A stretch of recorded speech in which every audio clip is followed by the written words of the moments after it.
What's up, everybody? It's Luke James, not the singer.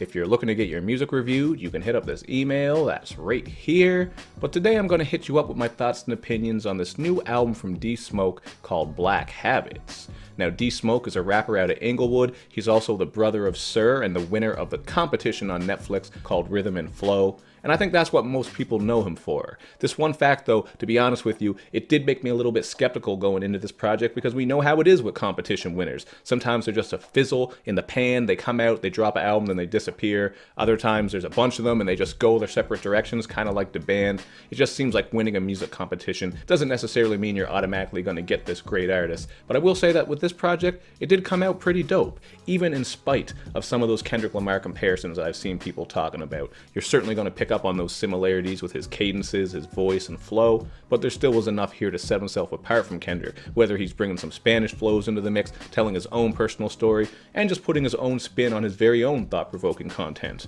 like on Bullies, where he's speaking on schoolyard bullies, as well as how that bullying can continue once we get into the government and politics. He kind of explains this with some black empowerment bars when he spits, "Looking at our history, it's a sick story, and they push our line and tell us not to be violent. A crime is to deny people and keep them silent," as well as these bars right here. "The plight of our life's been a fight over centuries. The history books never mention me." I thought those were some great lines right there because D Smoke is just speaking on the bullying and the oppression that black people have basically gone through for years and years and years. Almost seems like the beginning of damn time, at least in North America. He's touching on that and how the history books don't always tell the whole story. So he is a thought-provoking artist. He showcases some great songwriting skills from time to time, and that's something that I think makes him seem like a legit artist and not just somebody who didn't deserve to win a competition and did. So that is one of the main things that I took away from this project.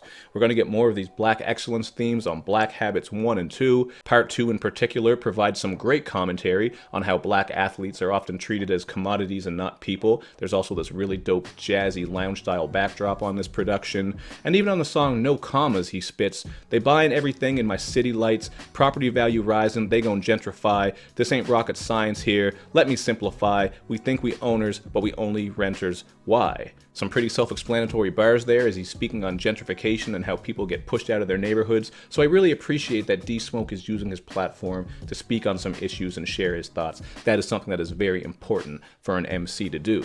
Now on that song there, No Commas, you're getting this hard-hitting West Coast production from J Pounds. Absolutely love that beat. And on the topic of West Coast bangers, we also get Gaspar Yanga, where we have this really cool vocal sample underneath. I don't know what language that is, but there's a bunch of chanting going on. You got Snoop Dogg on the hook, but there isn't too much to get into with content with this one. This one is really just the album's braggy banger. You got D Smoke on here rapping about pouring champagne on nipples. He's throwing dick like free throws and playing in women's uteruses.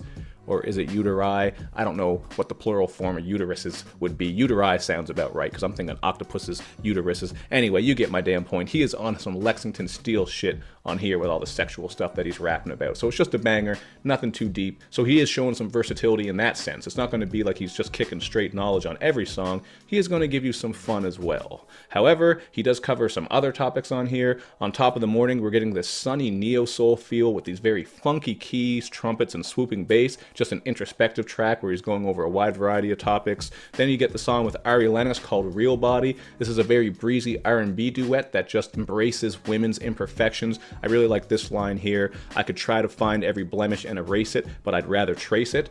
I think that's just beautiful in this day and age, man. You know how it is with Photoshop and surgery and IG models. Everybody's lying about how they look, but even those people have their imperfections and flaws, as much as they might try to cover them up, because we all do, man. We're all humans, and I think it's important to embrace that. There ain't nothing wrong with some stretch marks, man. You can still work with that. You can lick on the, okay, settle down. We're gonna get nasty right now. We don't need to do that, but God damn it, embrace yourself. That's the point that I'm making right here. Now, he also delivers some father appreciation with the funky joint called Like My Daddy, but this also had some clumsy moments on it, man, like when he was spitting about how his dad caught him masturbating.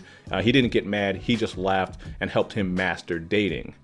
I mean, that's cool, I guess. It's better than being shamed for it, but it is a pretty bold move to rap about your dad catching you beating your meat, so I guess D-Smoke ain't afraid to take chances when it comes to that as well. Kind of a funny moment. And hey, man, he's just keeping it real. It is what it is. You might have been caught beaten off before too, and I'm sure that shit was awkward. Feel free to share your stories. No, never mind. We don't need to know that. Okay, moving on. As I've touched on so far, production-wise, there really is just a smooth vibe throughout most of this project. There are those couple of bangers that I mentioned, but really you're getting a lot of that R&B laced stuff, some neo-soul, jazzy elements. If you like that sound, I think you're absolutely going to love this project sonically. For some more examples of this smooth sound, we get the hazy late night banger Fly, although I will say this song kind of suffers from genericism, so it would be my least favorite track.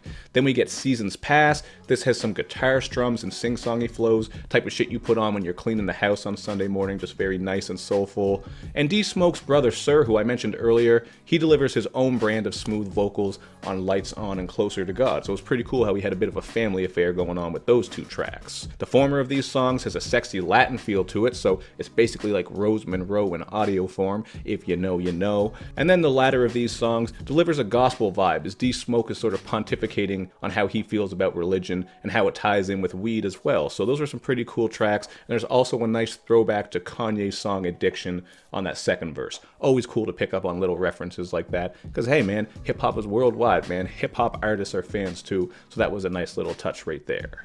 You're also going to get another soulful joint with Sunkissed. This has a great Jill Scott feature and some talkbox, which I am a sucker for, so sonically I really appreciated this one. And again, he is spitting some social commentary on how some of these kids are coming up when he spits. Instead of being raised by cartoons, your little man's a fan of rap songs, he's been raised by tunes, where the spirit of the lyrics don't deposit him with jewels, and you working late hours, so now he acting up in school.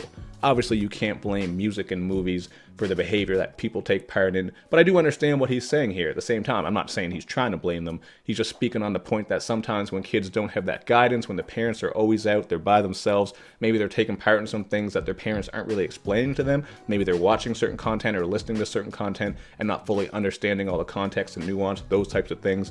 We all been there, man, when we were teenagers, maybe, you know, getting involved in some shit because we thought it was cool or whatever the case may be. But I thought that was pretty dope, man. And just another example of D-Smoke bringing great content. So this was honestly much better than I was expecting. I was thinking about going with a 4, but I ended up going with a 3.5 because I feel like the second half did taper off a bit. It did feel like this album dragged and maybe a couple of tracks could have been snipped. But for the most part, he has proven himself to be a legit artist and not just some contest winner. So I was pretty happy with this one. I could see it being an honorable mention at the end of the year. And now I want to know what you guys think. So hit me up in the comments section with your thoughts and opinions. Make sure you do all that good YouTube and social media stuff where you show me love and you show me lots of it. Thank you for watching, everybody. I will see you next time.